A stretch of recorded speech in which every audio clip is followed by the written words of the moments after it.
Welcome back. Today we're going inside one of the most surprising, talked about, and unconventional lifestyles in American politics. She's young, bold, unapologetically conservative, and now, she's rich beyond belief. This is the inside story of how Karoline Leavitt went from a New Hampshire ice cream stand to walking the halls of the White House, and into a billionaire lifestyle most people can't even dream of. This isn't just political power. It's personal empire building. Real estate, private jets, press conferences, baby strollers, and the kind of influence that reshapes the way America sees power. Let's dive into the billionaire life of Karoline Leavitt. From small-town girl to national spotlight, Karoline Leavitt was born in 1997 in Atkinson, New Hampshire. Her childhood was as middle-class as they come. Her parents owned a small-town ice cream stand and a used truck dealership. Her early years were filled with softball games, family dinners, and Catholic school discipline. But Karoline wasn't just ambitious, she was relentless. While classmates were trying to pass finals, she was penning op-eds on constitutional freedoms. At St. Anselm College, she majored in communications and launched the college's first student broadcasting network. She didn't just want to get good grades, she wanted the mic. By the time she was in her early 20s, she had already made her way to Washington. Her college peers knew she wasn't headed for a conventional life. While others took internships at local news stations, Karoline set her sights on the national stage. She scored a coveted position in the White House's correspondence office, grinding through long hours, brutal vetting, and intense media prep. Every memo she wrote and every statement she helped draft taught her how messaging shapes power, and how to control the narrative. Even then, insiders said she stood out. She had the polish of a legacy DC insider, but the fire of someone who had something to prove. She wasn't born into power, she earned her seat at the table by being sharper, faster, and hungrier than everyone else in the room. And people noticed. The fastest rise in MAGA history, her rise through the conservative political machine was jet-fueled. First, it was a low-level job in Trump's White House. Then she worked under Press Secretary Kayleigh McEnany, and before anyone realized what was happening, Karoline was briefing senior staff, writing speeches, and shaping the White House's national messaging. At 24, she ran for Congress in New Hampshire's 1st District. She didn't win, but she didn't need to. What she built was a national brand, the Gen Z firebrand with media savvy, policy chops, and camera-ready confidence. She was already hosting on Newsmax, racking up followers on social media, and becoming a rising star in GOP circles. But it wasn't just charisma that powered her ascent, it was cold-blooded work ethic. Karoline was showing up at campaign offices before the lights came on and staying up writing policy after midnight. She understood how to weaponize media, but she also knew how to win ground games, raise money, and out-hustle candidates twice her age. Her messaging was sharp, unapologetic, and laser-focused, pro-America, anti-establishment, and deeply strategic. She didn't water it down for cable news. She said what her base believed but packaged it with polish.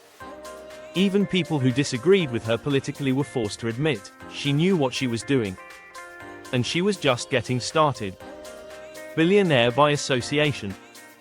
Not quite. Here's where things get wild. While many assume her wealth came from her political ties, the truth is deeper and richer. Karoline married Leavitt-Riccio, a millionaire real estate mogul more than 30 years her senior, whose empire stretches across New Hampshire and parts of Florida. Riccio isn't your standard old money figure. He started with nothing, took risks, and now owns more than a dozen properties across Hampton Beach. Between luxury condos, boutique hotels, and short-term rentals that rake in 7 figures annually, his portfolio is worth an estimated $150 million. But Karoline didn't just marry into money, she elevated the operation. With her political clout and media savvy, she's helped rebrand Riccio's holdings into lifestyle assets. Their properties are no longer just rentals, they're premium, curated experiences tied to a name that now commands attention on both the East Coast and Capitol Hill. And let's be clear, Karoline didn't enter this relationship as someone looking for a ride. She brought her own heat. Her speaking fees alone were estimated in the high five figures post-congressional run, and between consulting gigs, digital partnerships, and investments, she was already building her own financial lane. The marriage? That just doubled down on legacy. Inside the Leavitt-Riccio empire, their life is split between two worlds, Washington and the northeast coastline. In DC, Karoline holds court in the press briefing room by day, and attends elite events by night. But when she's off duty, she retreats to the couple's private Hampton Beach compound, a multi-million-dollar estate complete with ocean views, vintage cars, and a private recording studio. They've got a fleet of luxury vehicles, from a custom Bentley to Riccio's preferred black Porsche Cayenne. Their primary beach residence includes smart home systems, imported Italian marble, a subterranean wine cellar, and a rooftop terrace perfect for private fundraisers. But that's just the beginning. The couple recently acquired a second coastal property, an off-market deal rumored to have closed at over $12 million. The home, perched on a private cliff, features helicopter access, its own yoga deck facing the Atlantic, and a security team on rotation.